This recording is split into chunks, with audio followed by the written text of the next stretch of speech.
자, 요쪽에 보면 동글동글한 뼈가 있습니다. 두상골이라고 하고요. 그 다음에 그 안쪽에 약간 홈 같은 게 느껴지는데, 여기에 유상골이 있습니다. 두상골하고 유상골 사이에 홈이 있는데, 척골신경이 이렇게 해서 요 홈, 요 아케이트를 통해서 이렇게 나가게 되죠.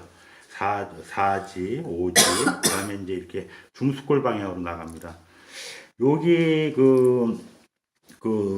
두상골하고 유골 사이 여기에 이제 지지대가 어떤 형식으로 이제 압박이 되게 되면 요 손목 이하서부터 척골신경 증후군이 나타나게 돼요. 요걸 이제 가이온 터널이라고도 얘기합니다. 가이온 터널. 자, 여기에 문제가 생기는 것은 여기 인대가 너무 복잡하게 뭐 이렇게 석회화가 됐다든가 아니면 과거에 뭐 넘어져 가지고 외상으로 인해 가지고 골화가 됐다든가 아니면은 이제 손목 사용을 너무 과도하게 해서 여기 횡인대가 수근에 있는 횡인대가 압박을 줘서 여기에 영향을 미칠 수도 있습니다. 중요한 거는 이제 4, 5지 쪽으로 가는 거하고 손바닥하고 손등 쪽으로 보면 크레어 핸드처럼 이렇게 손등이 엄지하고 두 번째 사이가 이렇게 움푹 패지는 현상이 나타나요. 진행이 많이 되면 나머지 중수골 사이에도 굉장히 많이 홈이 파입니다.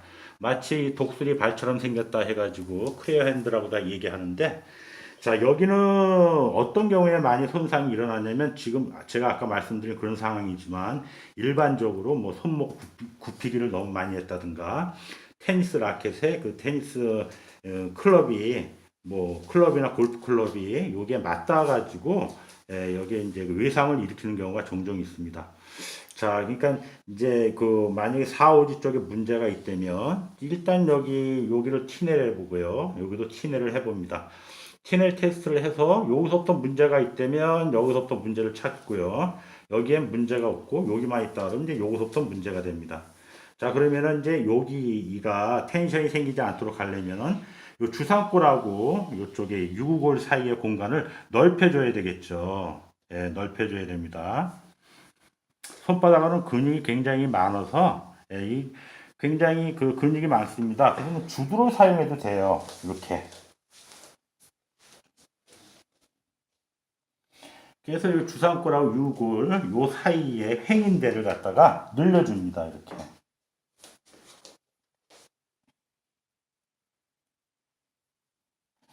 이렇게 되면 요게 카퍼 그러니까 수근관이 지나가는 그 지지대, 그다음에 여기 요 척골이 지나가는 지지대를 한 번에 다 마사지를 할 수가 있어요.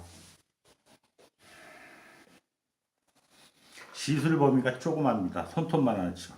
정교하게 압을 줘야 됩니다. 그냥 막 지나가면 아무 의미가 없고요. 손톱만 하는 요 공간을 어떻게 이완하느냐가 이제 이것이 팩트가 됩니다. 자, 여기를 이완하기 위해서는 이 손목 관절을 늘려야 돼요. 중수골을 벌려야 됩니다. 이렇게. 중수골을 벌려주고요. 그 다음에 소지를 많이 움직여 주셔야 되죠. 소지. 자, 소지, 약지. 예.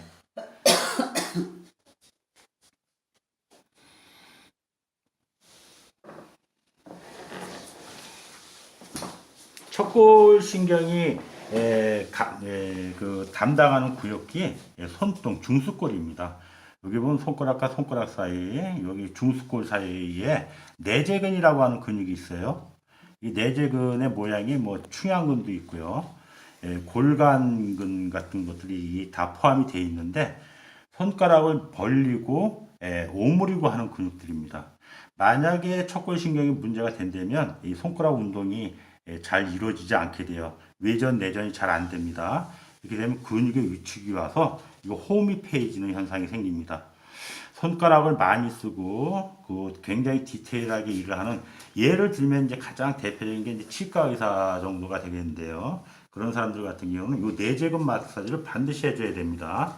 내재근 마사지는 중수골 사이에 손가락을 나라비로 일렬로 세우고요. 그 다음에 압을 일렬로 적용을 합니다. 이렇게.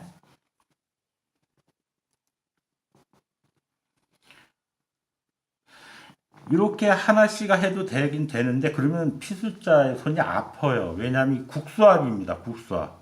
이렇게 되면 플랫으로 넓적하게 압이 들어가기 때문에 압이 분산이 되죠. 물론 압을 주는 타임은 자기가 원하는 부위에 압을 줄 수 있지만 전체적으로 압이 고르게 들어가게 돼서 통증이 없고 더 효율적으로 치료를 할 수가 있어요. 이렇게 하는 것은 치료 시간도 좀 오래 걸리고요. 국소압으로 인해 가지고 피 숫자가 불편을 느낄 수가 있습니다. 자, 이 지골도 마사지를 해야 되는데 이렇게 글라인딩을 시킵니다. 자, 꼼꼼하게 하나하나 다 해주셔야 돼요.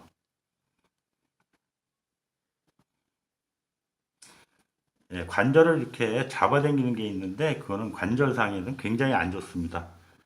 관절을 잡아당기는 게 아니라 스트레칭을 줘야 돼요. 이렇게. 자, 신전, 굴고. 자, 굴고 이제 반대로 이렇게 하시는 거고. 신전은 뒤로 합니다. 신전 굴고. 그 다음에 이제 여기서 덧붙여서 그라인딩을 해주셔야 됩니다. 마디마디. 여기 이제 지절 관절이 이제 세 개 있잖아. 하나, 둘, 셋. 아무리 작지만 얘도 관절입니다. 여기에 혈액과 림프선이 안 되면 관절염이 생기는 거죠. 특히 그 마사지나 보디 워커들은 시술을 하고 난 다음에는 반드시 이 마사지를 수술을 해 주셔야 됩니다. 그렇지 않으면은 나중에 이제 손이 아파서 마사지를 하는데 어떤 트라우마가 생길 수가 있어요. 자, 이게 직업이 편하고 이렇게 해야 되는데 고통스럽게 일을 해야 된다면 그것도 좋은 방법이 아니기 때문에 처음서부터 자기 몸을 잘 관리하는 그런 그 습관을 들이는 게 좋습니다. 자, 뭐 스트레칭하는 방법은 얼마든지 많이 있고요. 시술하는 방법도 쉬워야 되고 받는 사람도 편해야 됩니다. 자, 엄지하고 두 번째 속 사이에 근육량이 먼저 생기기 때문에 여기를 먼저 신경을 써야 돼요. 두 번째하고 엄지하고 클립을 하고요. 다른 손으로 다시 클립을 한 다음에 위아래에서 조이면서 딥슬라이딩을 해 주십시오. 자, 이렇게 하게 되면 손톱 끝으로 하기 때문에 역시 아픕니다.